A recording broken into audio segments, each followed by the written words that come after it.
Welcome back to another Wisely Automotive YouTube video. Now, you've probably clicked on this one because you're wondering what on earth is going on. Well, the truth's out. We are, for various reasons, moving out of our current site. But where are we moving to? Well, that's not so clear yet, and there's a lot of things to talk about on the way.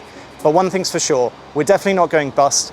On the contrary, it's all about creating a long-term home for Wisely Automotive. With a lot of question marks and a very rocky road ahead of us for the next few months, we thought it would be interesting to create this series. So if you're interested in Wisely, if you've ever been interested in starting up a business, general London property things, and everything in between, make sure to subscribe and follow along because it hopefully should be a really interesting series. Oh, and if you're an OG subscriber and you're mainly here for the i3 and EV content, don't fear, that's going to continue as normal.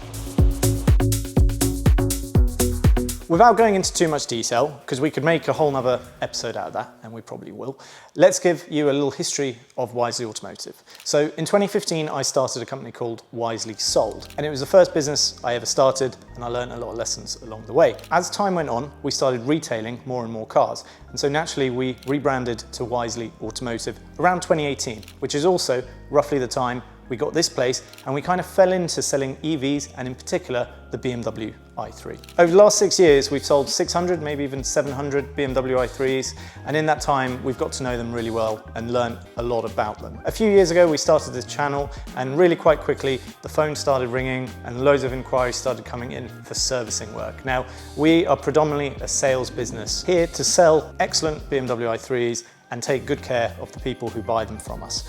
That said, with the demand there and people calling us, we somewhat reluctantly started accepting servicing work. We don't really treat it as a moneymaker, it's more there just to help out those who really want to use us. But with the demand growing all the time, and with us booking now about 2-3 months ahead, it's only natural to sit down, evaluate the numbers, and see if there's a solid business plan there. And that's exactly what we did. If you think that might be interesting to find out more about, let us know in the comments and we'll make a whole episode all about that. With good quality i3s getting harder and harder to find, and with the servicing interest picking up so much, along with some other reasons, it's time to find a new home. The Arch was a good starter location, and when you're a new company with limited trading experience and trading history, there's not many companies that will give you a chance and let you property, especially somewhere like London. In the grand scheme of things, they're affordable, there's good availability, you can get one quite quickly, and the deposits are usually quite low. However, there are downsides. Number one, they're long, but narrow. It's industry specific and ultimately will depend on what you're planning on using the space for.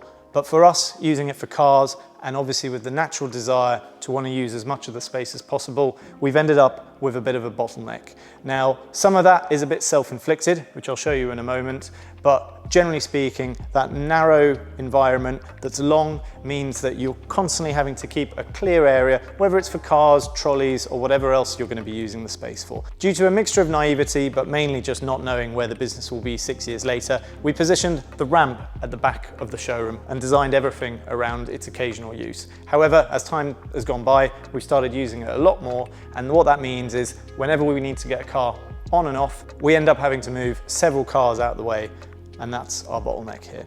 Reason two is noise, because when I'm back here doing something like this, Martin, sitting here at the front, struggles to answer the phone or deal with customers professionally. Now, you could just say, well, build a wall or some kind of divide, but it's easier said than done, because firstly, every single alteration you have to get permission for, and it's really difficult to get. And secondly, it's the mindset of renting.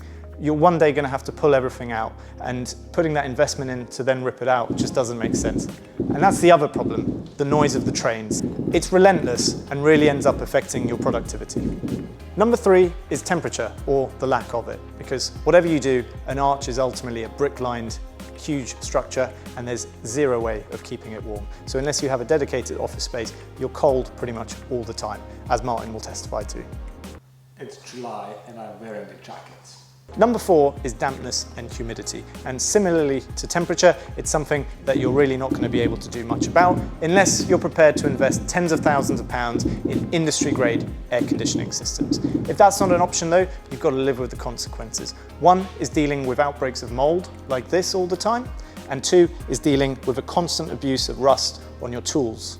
Number five is lighting, because we're essentially dealing with a tunnel. With only a few windows at either end, you don't get much natural light. So what we did to try and combat that is we installed some bifold doors to try and get as much light in as possible during the day when we're sitting here. And also we replaced all the original lighting with LED units, but we could only work within the confines of the original positions of the original lights. Even with both those changes, the space remains quite poorly lit. And when you're in the business of selling cars and trying to present them well, that doesn't go hand in hand. The original plan for presenting cars as nicely as possible for photography and also for handovers was building this stage area here. And as you can see, we got quite far with it, but we never cracked the lighting because this area is right in the middle of the arch with the least lighting. So without serious further investment in the way of a suspended ceiling with lighting, and also combined with the access issue to the ramp area, it never really got used. What did get used a lot though is this area here at the front, because it grabs natural light, so it's the lightest part of the showroom. So this ended up becoming our photography area, and this is the background that we ended up using on all our Auto Trader photography. The problem with that is it further led to our bottleneck issue, because this is the area that all our different departments essentially ended up fighting for. That leads me on to point number 6, which is a lack of space. Now, obviously you can improve that by getting a larger space, but that means more rent. So like most businesses that are growing, we ended up on top of each other. And on a wider level, you might be asking yourself, how did we sell 100 plus cars a year and have a stock of 30-ish cars from this little location? Well, we cheated, sort of. To store 25 cars, you're going to need about 10 to 15,000 square feet. And to put it into perspective, our arch is just over 2,000 square feet. So it's quite a large area you need. Here in Greater London, you're probably looking upwards of £200,000 a year. And even if we sold twice as many cars as we have been, we'd never be able to afford that. So instead, we had to come up with something different. And that's when we found this solution, which was a residential car park, which was underutilized. And we went to the landlord and we managed to agree a long-term lease on 25 parking spaces. This out-of-the-box thinking and the space it's given us really has underpinned our entire operation, and without it, we couldn't have made Wisely work. However, like with everything, there are compromises. Obviously, there's the administrative headache of having 2 sets of rent, 2 insurances, and all that kind of stuff. And also, because this is a concrete shell car park, it does get very dusty, so we end up having to spend a lot of time putting these covers on and off the cars. But the main issue is that the cars aren't under our nose. And a lot of customers, understandably, are used to walking into an automotive retail environment and seeing the cars all lined up, being able to jump between one and the other. So it has been a bit of a challenge explaining and signposting to customers that, look, you can't just turn up and see the car you want. And also, if you're just wanting to test drive one because you're thinking of buying another one in 6 months' time, we're probably not the right place. But most of the time, the customers do understand. And also, we've done lots of things to try and get around it. For example, every car that we sell, before it comes down here and is put under a cover, gets a 15-minute HD video taken of it, so that if anyone's interested in seeing the condition of the car and doesn't actually have to sort of test drive it or touch and feel it, we can send that out, and it really helps with distance selling, because once they've seen the video, they've got full confidence in just having the car delivered or popping down and just collecting it.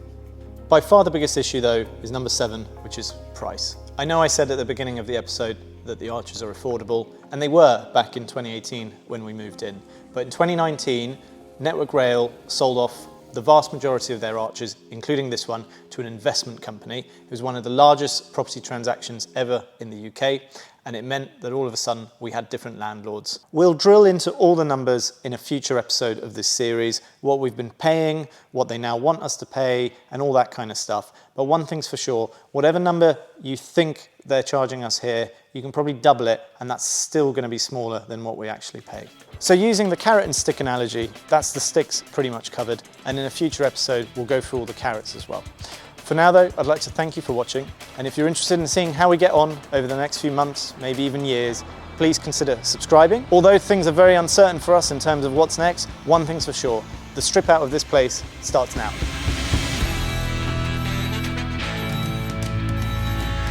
And we got help all the way from Wales.